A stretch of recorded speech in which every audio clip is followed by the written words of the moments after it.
Hey YouTube, what is going on? Brandon here with another printer ink installation video. Today we got the Canon Maxify GX4020. We're going to be installing the ink on this printer. If you clicked on this video, you most likely are here because you need a step-by-step instructional video showing you how to install this bottled ink. If this video ends up being helpful, please make sure to like. Any questions at all, comment below. And if you want more content like this, please make sure to subscribe.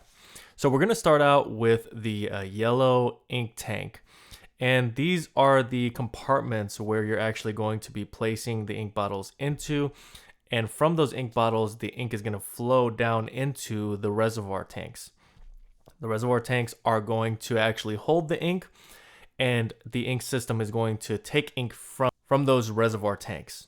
So we're going to start out with the yellow ink bottle. One of the things I need to note here is that each colored bottle is going to have a different type of pattern that actually matches up with the very top of the ink tank. So you're going to be able to match that up. You're going to be able to connect them. Now, some really simple tips that you need to follow when installing the bottled ink on this printer is you don't want to squeeze the bottle. You're going to flip the bottle upside down, and you're going to actually allow it to attach. If it does not attach right away, you're going to pull it away and you're going to turn it clockwise or counterclockwise, either way works, until it actually fits in place.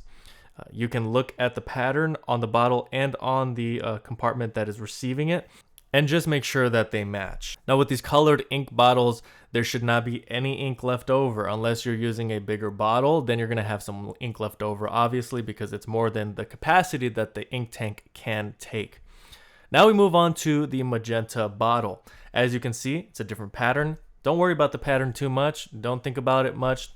Flip the bottle upside down, put it in the compartment where the ink is gonna be taken, and allow it to flow freely.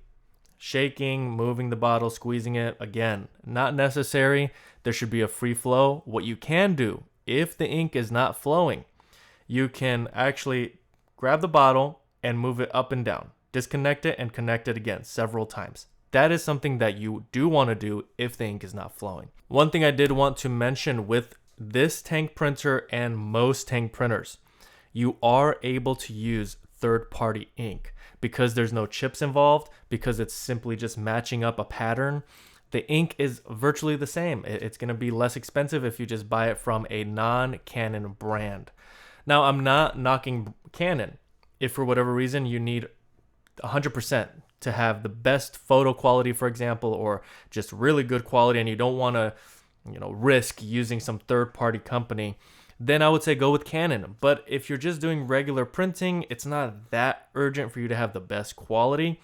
I would say try out some third-party ink. Look at the companies that have the best ratings on Amazon. I'm going to link them down below, and just check them out, see what they're about, and if anything else, maybe just try it out. If you don't like it, you can switch back to Canon. Also, if you're having issues printing a certain color, check out the Best Printers cleaning kit.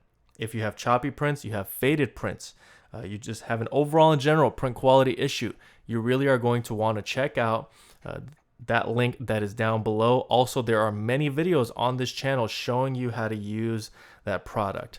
So now back to the ink installation. Here we have the black ink. You can see there we looked at the pattern. Now we're taking a look at the ink compartment that's going to be taking the bottle.